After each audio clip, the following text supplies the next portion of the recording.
اللهم صل على محمد وعلى محمد عجل فرجهم وأهلنا بالروح من الجن والإنس والأولين والآخرين ولا حول ولا قوة إلا بالله العلي العظيم. أعوذ بالله السميع العليم من الشيطان الرجيم. بسم الله الرحمن الرحيم. الحمد لله الذي لا يبلغ مدحته القائلون ولا يحصي نعماءه العادون ولا يؤدي حقه المجتهدون الذي لا يدركه بعد الهمم ولا يناله قوت الفتن الذي ليس لصفته حد محدود ونعت موجود ووقت معدود وأجل ممدود فطر الخلائق بقدرته ونشر الرياح برحمته وبدا بالسحور ميدان أرضه ثم الصلاة والسلام وتحية والإكرام على أشرف الأنبياء والمرسلين حبيب إله العالمين نبي القاسم محمد وعلى آله الطيبين الطاهرين المعصومين الذين أذهب الله عنهم الرجس وطهرهم تطهيرا.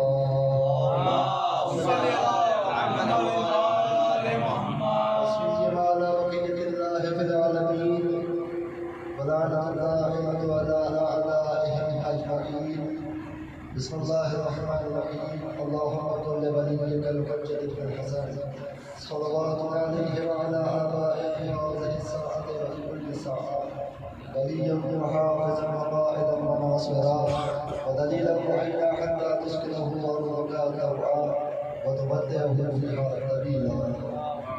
اللهم أجل لوليك الفرج واجعلنا من أنصاره وعوانه وشيعته وخدامه ولا تجعلنا من أعداء بحق محمد وآله الطاهرين.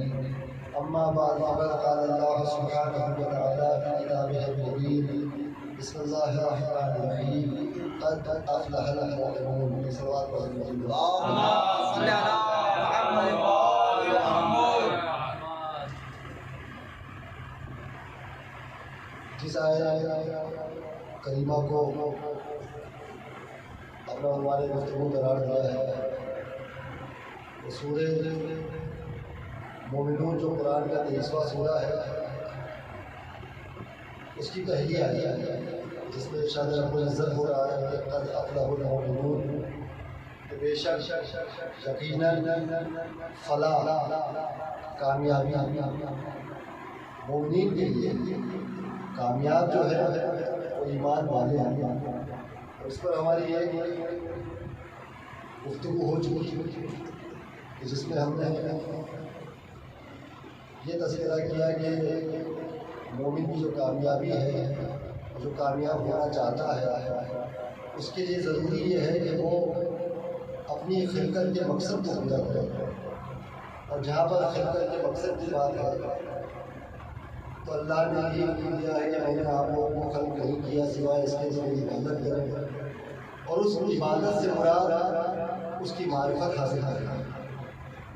یعنی خلقت کا مقصد معرفت حاصل کرنا. ذرا محترم بات کرنا چاہتا ہوں کہ جس کے لیے ہم سب لوگ جو یہاں پر موجود ہیں ان کے لیے بھی ضروری ہے کہ اس بات پر گہری نظر ڈالی جائے اور اس پر غور کیا جائے. خاص طور پہ وہ بھی کہ جو صاحب اولاد ہیں وہ بھی اس بات پر غور کریں کہ اگر معرفت خدا حاصل کرنی ہے اور یہی زندگی کا مقصد ہے اور یہی ہمیں کامیابی تک پہنچا سکتا ہے اس کے لیے ضروری یہ ہے کہ اس خدا کے دین کو پہلے سمجھا جائے. دیکھیے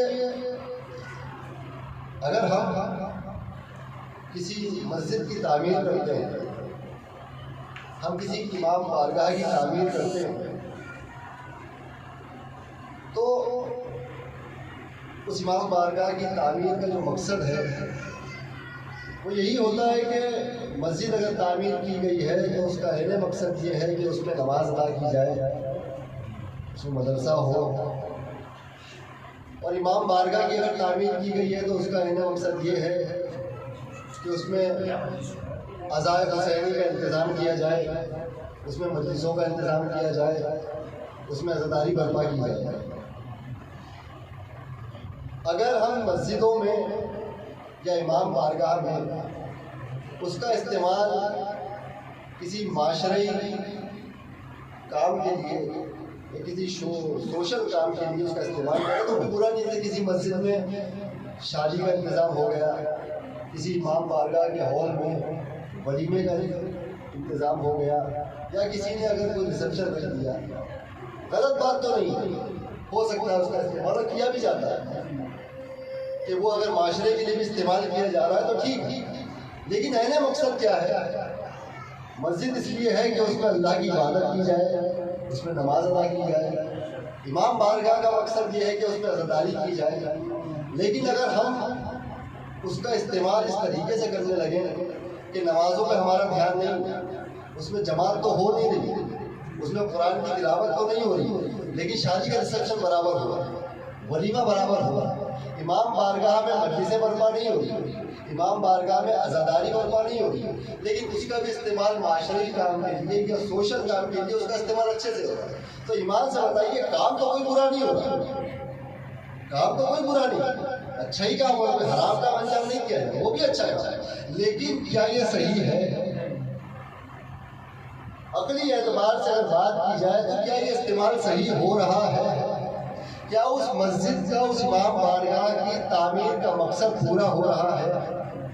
نہیں ہو، جبکہ اس سے جو کام کیا جا رہا ہے اس کا غلط کام نہیں کیا جا رہا، لیکن جس کام کے لیے تعمیر کیا گیا وہ پورا ہونا زیادہ ضروری ہے، تب اس کا مقصد پورا ہوگا۔ تو جب اللہ نے انسان کی خلقت کے بارے میں یہ بتایا کہ وَمَا خَلَقْتُ الْجِنَّ وَالْإِنسَ إِلَّا لِيَعْبُدُونِ، کہ ہم نے جنوں اور انسانوں کو خلق ہی نہیں کیا سوائے اس کے کہ میری عبادت کریں، یعنی انسان کی خلقت کا مقصد اس کی عبادت ہے۔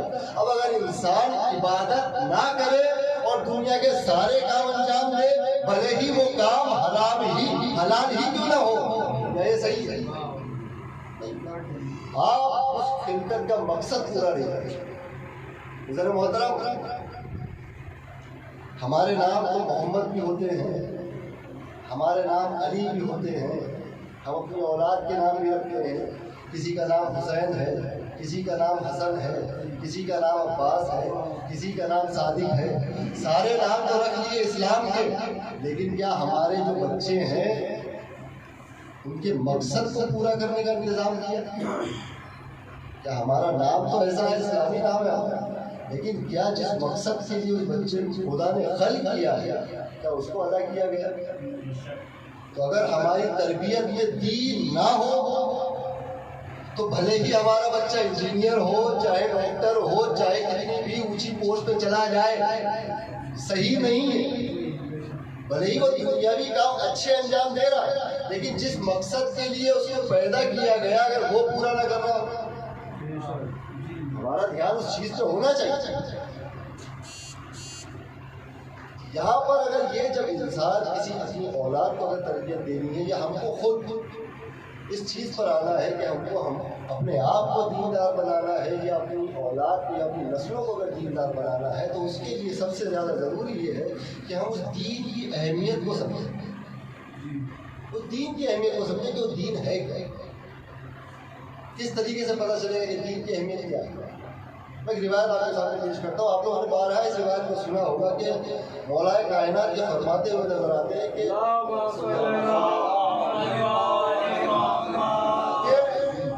اپنے صحابی کے ساتھ ایک نہر کنارے تشریف فرما ہے، وہاں پر مولا کائنات ارشاد فرماتے کہ اگر میں چاہوں تو اس نہر سے پورے شہر کو روشن کر دوں، میں اس نہر سے پورے شہر کو روشن کر سکتا ہوں، ٹھیک؟ تو کیا وہاں پر حضرت نے کیا؟ نہیں، صرف بتایا کہ میں کر سکتا ہوں، نہیں۔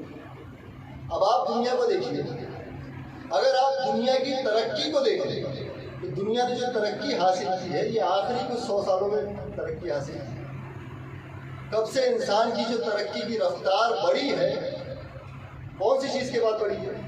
جب دنیا میں بجلی کا ایجاد ہوا، جب الیکٹریسٹی کا ایجاد ہوا، جب الیکٹریسٹی کا ایجاد ہوا اس کے بعد دنیا کی ترقی نے رفتار پکڑی. یہی ہے نا، وہاں سے دنیا کی ترقی میں 100 سالوں میں ہی دنیا وہاں پہنچ گئی چاند پر، جب کوئی سوچ بھی نہیں سکتا تھا ان 100 سالوں میں دنیا وہاں پہنچ گئی. کس بنا پر؟ ان کے پاس الیکٹریسٹی آ گیا. لیکن یہی الیکٹریسٹی امیر المومنین 1400 سال پہلے بنا سکتے تھے. اگر وہ 1400 سال پہلے بن جاتی تو آج دنیا کہاں ہوتی؟ تو آج دنیا کہاں ہوتی؟ لیکن مولا کائنات نے وہاں پہ یہ تو فرمایا کہ میں بنا سکتا ہوں، لیکن بنایا نہیں. اس سے معلوم کیا ہوا کہ یعنی اب وہاں پر جو علی بتا رہے ہیں وہ اس سے زیادہ اہمیت والی چیز ہے. مولا کائنات نے اس چیز کو بنایا نہیں، اب جس چیز کو وہاں پر وہ تعلیم دے رہے ہیں جس چیز کی، وہ اس سے زیادہ اہمیت رکھتی ہے. یعنی جو چیز 100 سالوں میں دنیا کو چاند تک پہنچا سکتی ہے اس کی تعلیم وہاں پہ امیر المومنین نے نہیں دی. یعنی جو تعلیم پھر وہاں پر دے کر گئے ہیں وہ کتنی اہمیت رکھتی ہوگی. تو کیا چیز کی تعلیم دی امیر المومنین نے؟ انہوں نے الیکٹریسٹی کی طرف نہیں بلایا، انہوں نے دین کی طرف بلایا. انہوں نے دعوت دین کی طرف دی، انہوں نے دعوت اپنی ولایت کی طرف دی. یہ ہے ولایت کی اہمیت، یہ ہے اس دین کی اہمیت جس کی تعلیم کو وہاں دے رہے ہیں. یہ اہمیت ہے دین. ہم کو اس اہمیت کو سمجھنا چاہیے، اور اس کی اہمیت کو جب سمجھیں گے تبھی انسان کامیابی کی طرف بڑھے گا، تبھی وہ خدا کی معرفت حاصل کرے گا، تبھی اس کی عبادت کرے گا اور کامیابی کی طرف جائے گا. تو وہی جو ہم نے اپنی پچھلی گفتگو میں بات کی تھی کہ پھر رسول اللہ علیہ وسلم کو گود میں لے کے کہا نا کہ علی قد افلحوا بک، یہ لوگ کامیاب ہوں گے تمہاری وجہ سے. یہ اہمیت ہے ان کی وجہ سے. اس طریقے سے اب جب آپ اس سورے کو دیکھیں گے، سورہ مومنین کو، تو پہلی آیت تو یہ کہ کامیابی مومنین کے لیے ہے اور کامیاب جو ہے وہ مومن ہے. اس کے بعد اس سورے میں جو آیتیں آئی ہیں اس میں صفات بتائے گئے ہیں مومن جو کامیاب ہیں وہ کون لوگ ہیں. دوسری جو اس کی آیت ہے، اس آیت میں خدا وند مطالع ارشاد فرماتا ہے کہ الذین هم فی صلاتہم خاشعون قد افلح المؤمنون، کہ بے شک کامیابی ایمان والوں کے. کون ایمان والے؟ وہ لوگ جو اپنی نمازوں میں خشوع کے ساتھ ہوتے ہیں، جو اپنی نمازوں میں انکساری کے ساتھ ہوتے ہیں، جو اپنی نمازوں میں شائستگی کے ساتھ ہوتے ہیں، وہ ہے کامیاب جو اپنی نمازوں میں خشوع کے ساتھ ہوتے ہیں. اب یہیں پر ایک روایت اور آپ کے سامنے پیش کرتا ہوں. سورہ بقرہ کی 45ویں آیت، امیر المومنین علی بن ابی طالب علیہ السلام بہار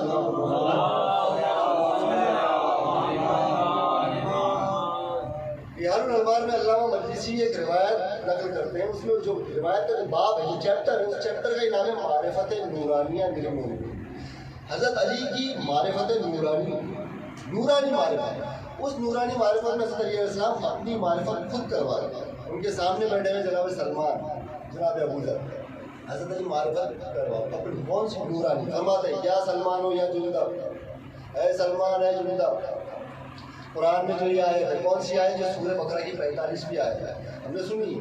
وَاسْتَعِینُوا بِالصَّبْرِ وَالصَّلَاةِ، کہ مدد مانگو صبر کے ذریعے، نماز کے ذریعے. مدد مانگو نماز کے ذریعے، صلاۃ کے ذریعے. وَإِنَّهَا لَكَبِيرَةٌ، اور اس میں سے ایک بھاری ہے. إِلَّا عَلَى الْخَاشِعِينَ، سوائے ان کے جو خشوع میں ہوتے ہیں. یعنی مدد مانگو نماز کے صبر کے ذریعے. صبر یعنی ایسے آپ ترجمہ کریں گے اس کا تو وہ ہے روزہ. صلاۃ یعنی نماز. تو مدد مانگو روزے کے ذریعے اور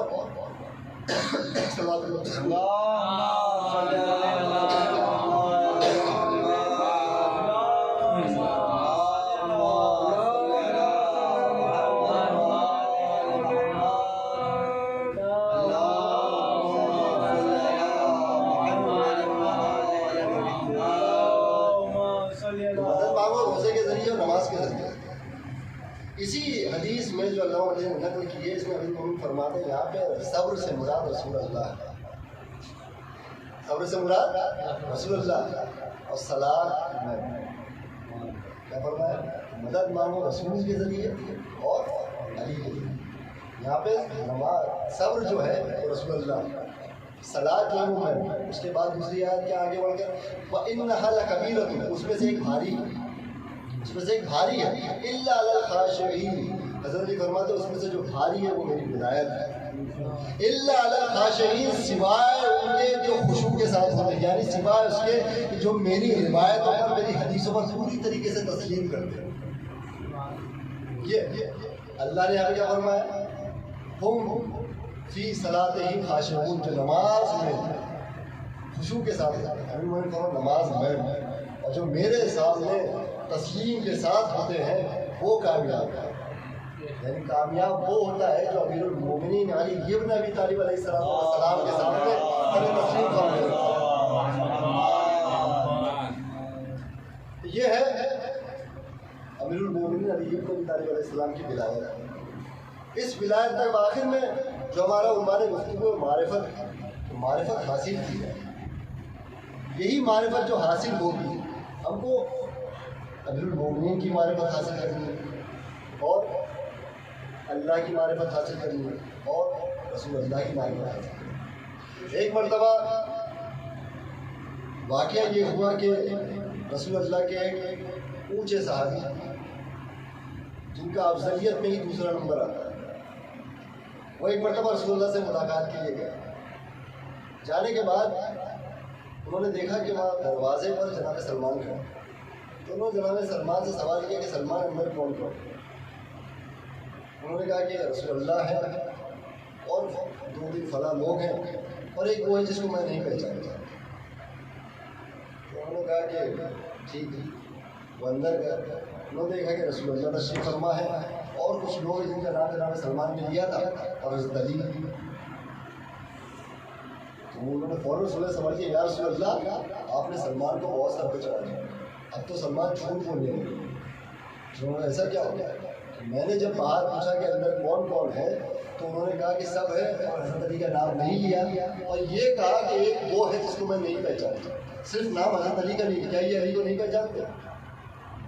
کیا یہ علی کو نہیں پہچانتا؟ اس نے کہا کہ سلمان کو بلاؤ ان سے سوال کرتے.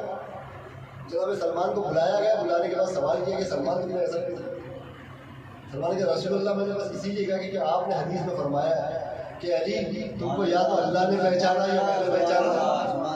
تم کو یا تو اللہ نے پہچانا یا میں نے پہچانا. تو میں تو نہ رسول ہوں نہ اللہ. تو میں نے صرف یہی فرمایا ایک وہ ہے جس کو میں نہیں پہچانتا. خباب محمد والا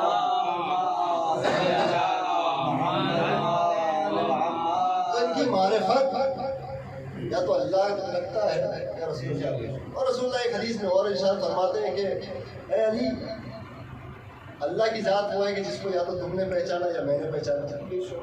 اور علی میری ذات وہ ہے جس کو تم نے پہچانا یا اللہ نے پہچانا. اور علی تمہاری ذات وہ ہے کہ جس کو اللہ نے پہچانا یا میں نے پہچانا.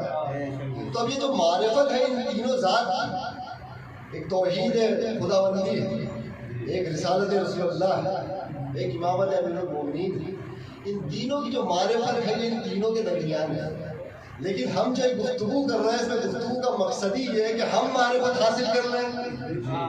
ایک صلوات محمد والے جب معرفت ان تینوں کے علاوہ ان تین کی کوئی حاصل نہیں کر سکتا تو جب گفتگو ہم یہی کر رہے ہیں کہ اب ہمارے لیے واجب ہے کہ ہم ان کی معرفت حاصل کریں. تو ان کی معرفت حاصل ہو کیسے؟ ان کی معرفت حاصل ہو کیسے؟ ان کی معرفت حاصل کرنے کا بس ایک ہی طریقہ ہے کہ ان کے در پر سر تسلیم خم کر لیا جائے. ان کی بارگاہ میں دعا کی جائے کہ وہ ہم کو معرفت حاصل پیش کریں. وہ ہم کو اپنی معرفت کروائیں. وہ ہم کو اپنی معرفی کروائیں. اسی لیے چھٹے امام جعفر صادق علیہ السلام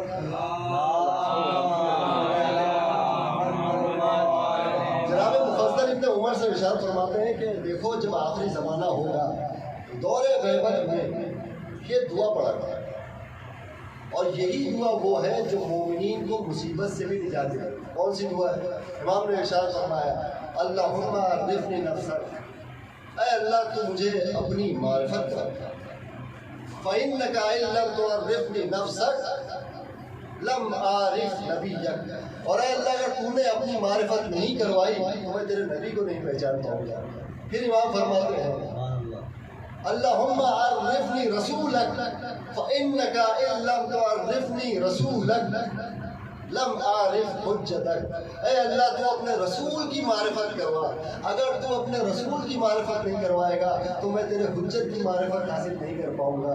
پھر امام فرماتے ہیں اللہم عرفنی حجتک، اے اللہ تو اپنی حجت کی معرفت کروا، وَإِنَّكَ إِن لَّمْ تُعَرِّفْنِي حُجَّتَكَ، اور اے اللہ اگر تو نے اپنی حجت کی معرفت نہیں کرائی تو ضللت عن دینی، تو میں تیرے دین سے گمراہ ہو جاؤں گا۔ ایک صلوات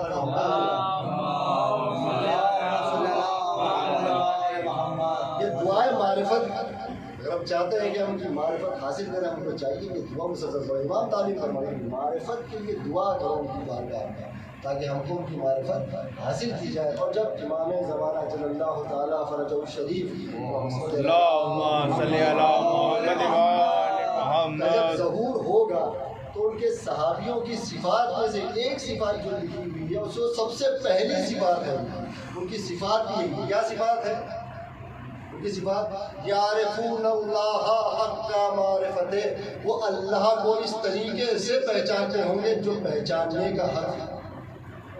یہ سب سے پہلی، اگر ہم چاہتے ہیں امام کے انصار میں شامل ہوں، امام کے مددگاروں میں شامل ہوں، امام کے سپاہیوں میں شامل ہوں، تو ہمارے لیے ضروری ہے کہ ہم ان کی معرفت حاصل کریں، اللہ کی معرفت اس طریقے سے حاصل کریں جو معرفت حاصل کرنے کا حق، جو سب کو پہچاننے کا حق۔ انشاءاللہ ہماری آگے کی گفتگو معرفت الہی کے بارے میں ہوگی کہ اللہ کی معرفت کیسی ہے۔ انشاءاللہ کل اللہ نے توفیق دی اور زندگی رہی تو ہم انشاءاللہ گفتگو وہی کریں گے کہ اللہ کی معرفت کیا ہے۔ آج تو بس اتنا کہ ان کی معرفت یہ ہے کہ جس کے ذریعے سے مومنین کامیاب ہوتے ہیں، اور یہی وجہ تھی کہ چھٹے امام فرماتے ہوئے نظر آتے تھے کہ رحم اللہ حبیبہ، کہ اللہ رحم کرے حبیب پر، یختم القرآن فی لیلۃ واحدہ، وہ قرآن ختم کر دیتے تھے صرف ایک رات۔ تو جناب حبیب ابن مظاہر کی کیا منزل، امام فرما رہے ہیں رحم اللہ حبیبہ، اللہ حبیب پر رحم کرے، وہ ایک رات میں قرآن ختم کر دیا گیا۔ جب امام حسین علیہ السلام نے وہ خط لکھایا، جب خط لے کے قاسم کے دروازے میں پہنچا اور دروازے میں دستک دی تو جناب حبیب ابن مظاہر اپنی زوجہ کے ساتھ دسترخوان پہ بیٹھے، فوراً اٹھے اور اٹھنے کے بعد وہاں سے سوال کیا کہ کون ہے؟ اس نے کہا انا ولید الحسین، میں حسین کا قاسم ہوں، بس بے چینی پیدا ہوا، دوڑتے ہوئے دروازے کی طرف گئے، دروازہ کھلا، دیکھا تو قاسم کو خط جو امام حسین کی طرف سے لایا تھا جناب حبیب کے حوالے کیا۔ جب خط کھولا نا خط میں لکھا، کیا لکھا ہے؟ من الحسین ابن علی الى رجل فقیر، یہ خط حسین ابن علی کی جانب سے ایک مرد فقیر کی، کیا منزلت ہے، کیا جس کو امام فقیر کہیں، اس کو امام فقیر کہیں، کیا منزلت ہے۔ من الحسین ابن علی الى رجل فقیر، کہ حسین ابن علی کی جانب سے خط ہے، کس کے لیے؟ مرد فقیر کے لیے۔ پھر آگے امام حسین فرماتے ہیں کہ حبیب تم تو جانتے ہو نا کہ ہماری رسول اللہ سے کیا نسبت ہے، اے حبیب تم جانتے ہو نا ہماری رسول اللہ سے کیا رشتہ داری ہے، اے حبیب تم جانتے ہو نا ہماری رسول اللہ سے کیا قربت ہے۔ تو اگر تم کو یہاں کا حال جاننا ہو تو بس اتنا جان لو، ہاں امام حسین کی مخدومی فرماتے ہیں اگر تم کو یہاں کا حال جاننا ہے تو بس اتنا جان لو کہ ہم کو نرگہ اعلیٰ نے گھیر لیا، ہم نرگہ اعلیٰ میں گھرے ہوئے ہیں، اے حبیب اگر ہو سکے تو ہماری نصرت کے لیے آ جانا۔ اے حبیب کیا مظلومی ہے امام حسین علیہ السلام کے، حبیب اگر ہو سکے تو ہماری نصرت کے لیے آ جانا۔ حبیب تڑپ گئے، وہ مضمون دکھانا امام حسین علیہ السلام نے اس کے بول سے حبیب نے اپنے گھٹنے زمین پر ٹیک لیے، گریہ ازاری شروع کیا، زوجہ نے سوال کیا حبیب یہ گریہ کرنے کا سبب کیا ہے؟ کہا خط امام حسین علیہ السلام کی طرف سے آیا ہے، فرماتے ہیں کہ وہ نرگہ اعلیٰ میں گر چکے ہیں، آؤ مدد کے لیے آؤ، مدد کے لیے پکار رہے ہیں۔ تو زوجہ نے فرمایا کہ تو کیا ارادہ ہے؟ فرمانے لگے ارادہ تو ہے جانے کا لیکن ماحول کچھ ٹھیک نہیں ہے، تمہارا خیال ذہن میں آ جاتا ہے۔ فوراً اس مومنہ نے جواب دیا، حبیب اگر نصرت کے لیے تم نہیں جا سکتے تو ایک کام کرو، یہ میری چوڑیاں ہیں، یہ تم پہن لو، میں نصرت کے لیے جاؤں گی۔ اور باب اعظم یہ مرحومیت امام حسین علیہ السلام ہے کہ جس کے اوپر جہاز ساکن ہے وہ مدد کے لیے جانا چاہتا ہے۔ جناب حبیب ابن مظاہر تیار ہوئے، تیار ہونے کے بعد اپنے غلام سے کہا کہ دیکھو ماحول ٹھیک نہیں ہے، تم فلاں جگہ پر ایک مقام پر گھوڑے کو لے کر کھڑے ہو، میں چھپتے چھپاتے وہاں پر پہنچتا ہوں۔ غلام گھوڑے کو لے کر چلا گیا۔ جناب حبیب نے مظاہر گھوڑے گلیوں میں چھپتے ہوئے اس مقام پر پہنچے۔ جب اس مقام پر پہنچے تو ایک منظر دیکھا، بڑا عجیب منظر تھا۔ کیا دیکھتے ہیں کہ غلام کھڑا ہے، گھوڑے کی آنکھوں سے آنسو جاری ہے۔ غلام اس گھوڑے سے بات کر رہا ہے کہ دیکھ تو گھبرا نہیں، اگر ہمارا آقا نہیں آیا تو میں تیرے ساتھ چلوں گا، ہم امام حسین کی نصرت کریں گے۔ جناب حبیب ابن مظاہر نے مدینے کا رخ کر لیا۔ یا رسول اللہ، کیا وقت آ گیا ہے آپ کے دروازے پر، ہم غلام مدد کے لیے جا رہے ہیں۔ آج ارباب اعضاء جناب حبیب کربلا کی طرف بڑھے۔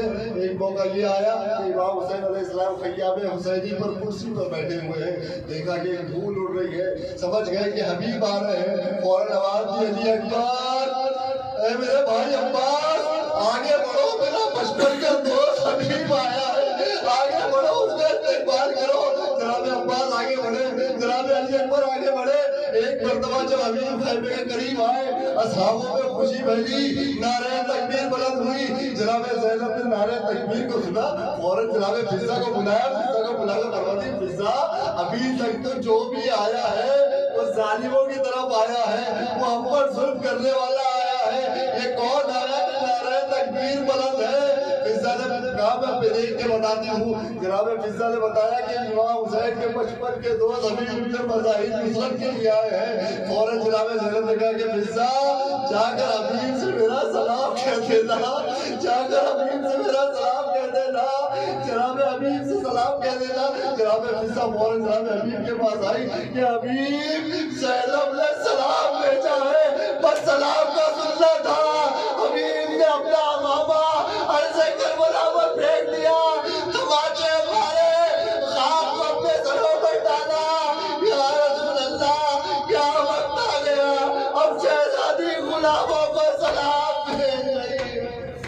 سیار الذین طلبوا ویب الفضل ينقلبون یا رب الحسین بحق الحسین اشفع صدر الحسین بظهور الحجة یا رب الحسین بحق الحسین اشفع صدر الحسین بظهور الحجة یا رب الحسین بحق الحسین اشفع صدر الحسین بظهور الحجة۔